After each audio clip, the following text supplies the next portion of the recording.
जिन्होंने प्यार एक सम्मान से भेंट कर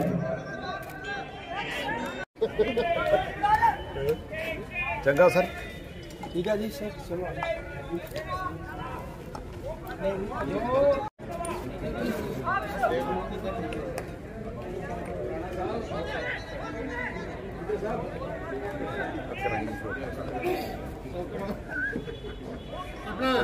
सुरेंद्र जी बहुत मैं बेनती करांगा सदा हबीब सिंह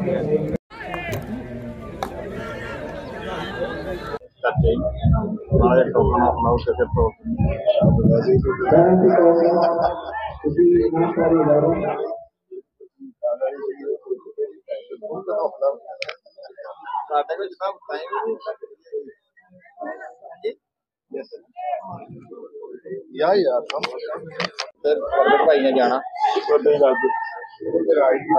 हम तो ऑफ कैमरा है, उनको दस सकते हैं। मैं ही मौजूद हरदीप भाई को भेज दो।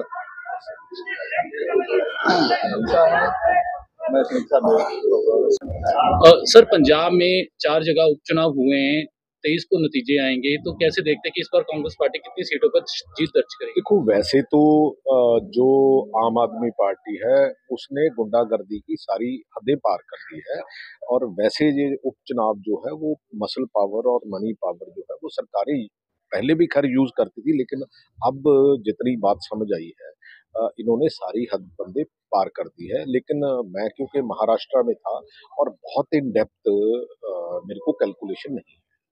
कैसे देखते हैं कि डेरा बाबा नानक में कई वीडियोस भी सामने निकल के आई हैं जिसमें हाथापाई भी हुई है और एक दूसरे पर इल्जाम भी लगाए गए हैं, खासकर जग्गू भगवानपुरिया का भाई भी देखो, सामने आया है। ये 4 जो सीटें हैं इस पे बहुत ज्यादा किसी को फायदा नुकसान होने वाला नहीं है, लेकिन इससे कुड़त्तन जरूर पैदा हुई है। जो जिन हलकों में थी वहां टेंशन काफी हो रही थी, और मेरा ख्याल है कि ऐसा माहौल हमें नहीं बनाना चाहिए। पंजाब की राजनीति को एक मैच्योर और एक अच्छी तरफ लेके जाने की कोशिश सभी पार्टियों को करनी चाहिए, ना कि किसी एक। चरणजीत सिंह चन्नी को लेकर कैसे देखते हैं कि चुनाव से 2 दिन पहले वो बयान देते, टिप्पणी करते महिलाओं को लेकर, फिर उनको नोटिस जारी किया था महिला कमीशन द्वारा, लेकिन वो मीडिया के सामने तो माफी मांगते, लेकिन वहां पर जाकर लिखित कुछ भी नहीं देकर आते, फिर कल एक नोटिस जारी हुआ।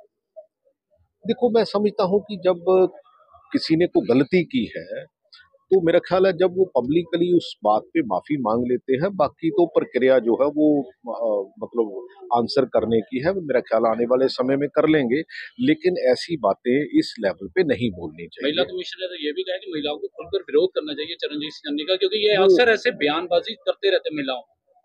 ये उनका प्रेरोगेटिव है, मैं महिला कमीशन के बारे में कुछ नहीं कहना चाहता, लेकिन ये जरूर कहना चाहता हूँ कि ऐसी बातें पब्लिक में नहीं होनी चाहिए। हमें मैच्योर डेमोक्रेसी की तरफ जो है वो चलना चाहिए।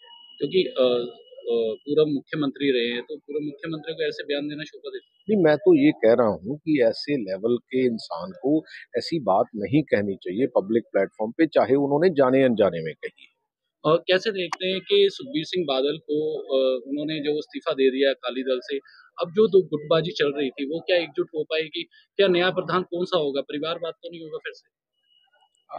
देखिए, मैं समझता हूँ अकाली दल सुहृद होना चाहिए, अच्छा होना चाहिए, पंजाब की बेहतरी में है, लेकिन उनकी जो नीतियां हैं, जो ग्रुप्स हैं, मैंने तो ग्रुप्स को भी कहा था कि जो डर्टी लिनन है वो पब्लिक में ना वॉश करो।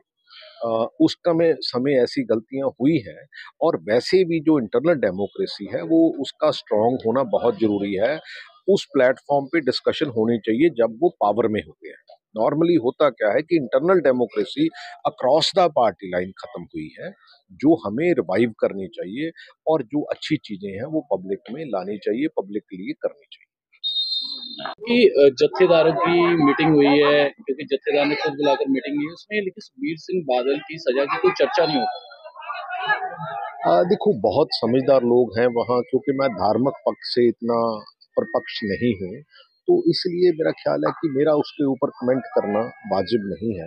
और लेकिन ये है कि जो अ, अ, जो धार्मिक एंगल को देखते हुए, पॉलिटिकल एंगल को देखते हुए, और जो हमारी मर्यादा है जो अकाल तख्त साहब की, उसको देखते हुए मेरा ख्याल है कि जथेदार साहब जो है वो निर्णय लेंगे, और पंजाब के और सिखिज्म के बेहतर जो है आने वाले समय के लिए वो अ, जो निर्णय लेंगे।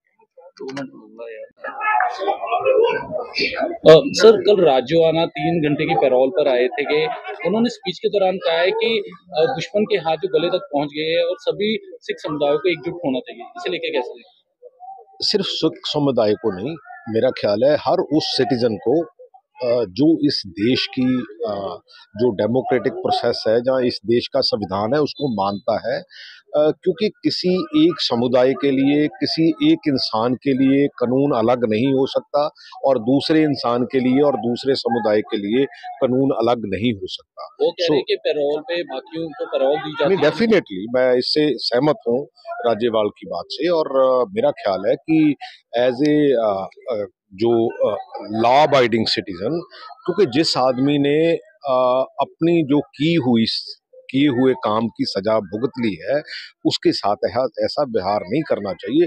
और अगर हमारी जो एजेंसीज है ये सोचती हैं कि शायद हम उनको हैंडल नहीं कर पाएंगे, अगर वो बाहर आएंगे तो बहुत देश के लिए नुकसान है, ऐसा कुछ नहीं होता। कोई इंसान किसी भी देश की प्रक्रिया से बड़ा नहीं होता। तो मेरा ख्याल है कि अगर वो दोबारा कोई ऐसा जो है वो गलत काम होगा, तो मेरा ख्याल है कि दोबारा सजा का हकदार होगा। सो ये बिल्कुल जो राजोआना ने कहा है वो ठीक कहा। नवजोत सिंह सिद्धू को लेकर बात की जाए तो पिछले दिनों उनकी धर्म पत्नी और बेटी जो है भाजपा नेता से मिले थे। क्या मायने समझते हैं इसका है कि भाजपा में जाने वाले नवजोत सिंह सिद्धू या फिर कांग्रेस पार्टी में रहेंगे? यार मैं कोई कमेंट नहीं करना चाहता नवजोत सिंह सिद्धू के बारे में, ना मैं कभी कमेंट किया है ना कर। सर कारण क्या है, क्यों नहीं बोलते खुल के आप? नहीं, बिल्कुल नहीं, क्योंकि अच्छी दोस्ती है, अच्छी दोस्ती रही है।